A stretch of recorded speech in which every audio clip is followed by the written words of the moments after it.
Bonjour.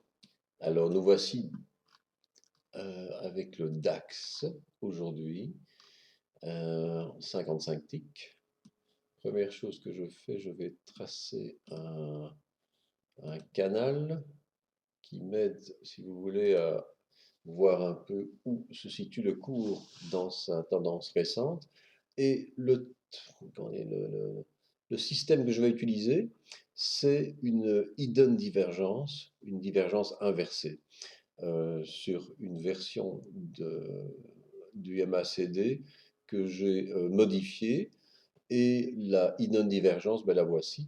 Nous avons ici un creux du MACD et un nouveau creux qui est en dessous du creux précédent, alors que pour le cours, c'est différent, c'est l'inverse. Donc le cours fait un creux ici, est en train de faire un creux plus élevé que ce creux-ci. Donc ça, c'est en soi un très bon setup d'entrée.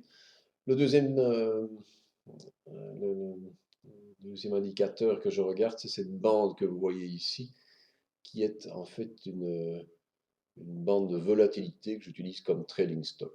Bon, il n'est pas nécessaire que le cours tape sur le fond du channel ici, également initié avec une ligne inversée, c'est-à-dire qu'au lieu de tracer la ligne de tendance en dessous dans dans un mouvement haussier, je l'ai tracé au-dessus et je trace la parallèle ici. Hein. Euh, et maintenant, on attend. On attend. Habituellement, quand j'utilise ce système-ci, je vais avoir tendance à entrer lorsque l'histogramme ici du MACD repasse au-dessus de zéro. Vous voyez. Ici, on a quand même une belle tendance assez nette. Voilà, un canal haussier et un canal baissier dans le canal haussier. Un contre-trend. Vous voyez qu'on est en 55 ticks. Ceci est un outil, donc un CFD sur le DAX. Chaque point vaut 5 euros. Et bon, ben voilà, je me prépare à entrer avec deux contrats. Vous voyez. Euh, on dirait que le trade est en train tout doucement de, d'arriver à moi, d'arriver à nous. Hein. Voilà, je vous mets dans le coup, hein, parce que si vous êtes trader, vous savez que ce sont des mouvements importants ici. Alors ici, voilà, hop, Achat au marché exécuté. je suis sur une plateforme avec IG. Et donc, maintenant, les dés sont lancés. Je vais me mettre en stop loss déjà de toute façon ici en dessous. Si le cours devait passer en dessous, je suis sorti. Voilà. Vous voyez qu'on est à 90 euros de stop loss. Idéalement, moi, ce que je souhaite, c'est sortir soit en, en émettant l'hypothèse que le cours va être gentil et le marché va aller dans le sens que j'espère. Le but, c'est de sortir en haut du canal haussier, idéalement ici. Mais ça, je vais expliquer tout à l'heure de quoi il s'agit. Euh, bon, c'est simplement en fait une extension Fibonacci qui part d'ici, qui passe par ici et qui vient ici. Donc c'est cette distance-là reportée à partir d'ici. Généralement, ça marche bien comme objectif. Alors ici, le cours a cassé sa mini trend line, est en train de faire une petite tentative de retest. Euh, J'espère que cette tentative ne sera pas plus importante que le dernier creux, sinon bah, je suis expulsé du trade avec une perte. Alors ici, ce qu'il faut voir aussi, c'est que... attendez. Ouais. Il y a deux façons de sortir. Soit on sort immédiatement si le stop loss est activé, soit on suit l'histogramme ici. Tant que l'histogramme reste au-dessus de zéro, ben on est bon. Il est au-dessus de zéro, ça veut dire que le MACD s'est retourné, et donc on est à nouveau dans une tendance haussière. Alors ce que j'ai tendance à faire ici, et parfois ça me joue des tours, voilà. je me mets en break-even. Je viens de pousser mon stop loss ici, juste au-dessus du break-even, plus 9 euros s'y atteint. Ça me permet maintenant de trader tout à fait confortablement. Il n'y a plus de stress. Et si le stop est atteint, tant pis, ce sera un trade pour rien avec une perte de zéro. Voilà. Ici, vous voyez, bon, ça va assez vite puisqu'on est en 55 ticks. Et le DAX, c'est quand même un marché qui est très actif hein, en Europe avec le CAC 40 et le FTSE. Ce sont les trois indices les plus actifs. Ça continue à monter. Et donc, je ramène ici ce que je disais.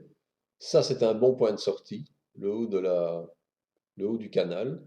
Ce que je fais en général, c'est sortir ici, mais avec la moitié de ma position. Par exemple, ici, j'ai acheté deux contrats. Je sors avec un contrat. Et l'autre contrat serait déjà en break-even. Je ne sais pas si je le ferai ici. Comme c'est une journée avec particulièrement peu de volume, puisque les marchés américains et anglais sont fermés, je pense que si ça arrive jusqu'ici, je sors sans demander mon reste.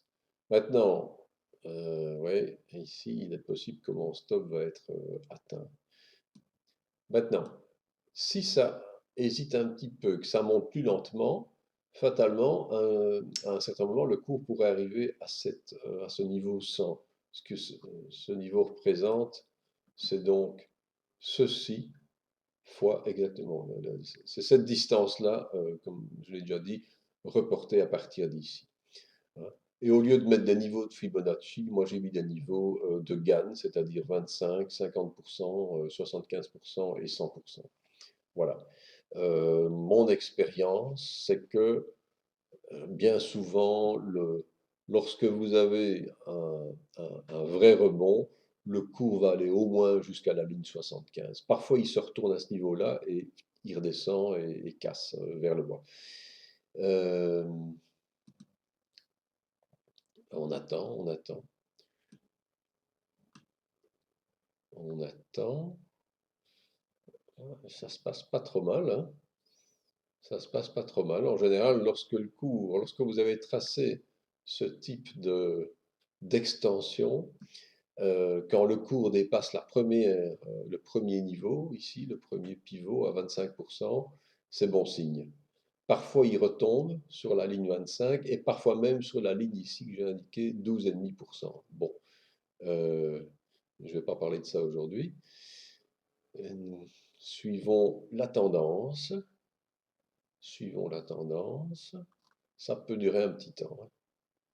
Ça peut durer un petit temps. Même les trades de 55 ticks dans des journées qui ne sont pas très liquides, ça peut prendre un certain temps. Ouais. Mais pas de problème. Voilà, qu'est-ce que c'est que ça? Désolé. Alors, oui, pendant que le cours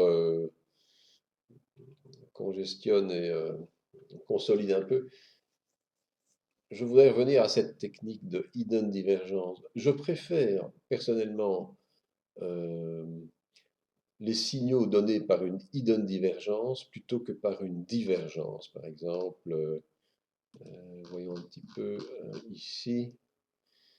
Oui, il y a des divergences. Par exemple, ici, hop, il y a une divergence. Euh, Ici, il y a une divergence. Je préfère les signaux donnés par une hidden divergence. Pourquoi? Parce que par définition, presque par définition, ou de facto, si vous voulez, ce sont des signaux qui apparaissent dans le trend. Dans le trend. Un pivot plus haut pour le cours, plus bas pour l'indicateur. Plus haut pour le cours, ça veut dire higher high, higher low, on est dans un trend. Alors que les signaux de divergence apparaissent beaucoup plus lors d'un réversal.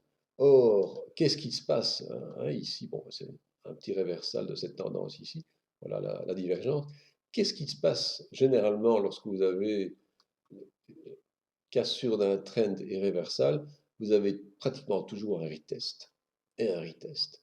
Et donc, ici, ça va, vous auriez été en bénéfice avant le retest. Attention ici, à mon avis. Et voilà, je suis sorti. Vente stop exécutée. Ouais. Sortie avec gain. Ben oui, voilà les gars. Un gain extraordinaire de 3 euros. Bon, ben, ce sera tout pour aujourd'hui. Merci de m'avoir écouté.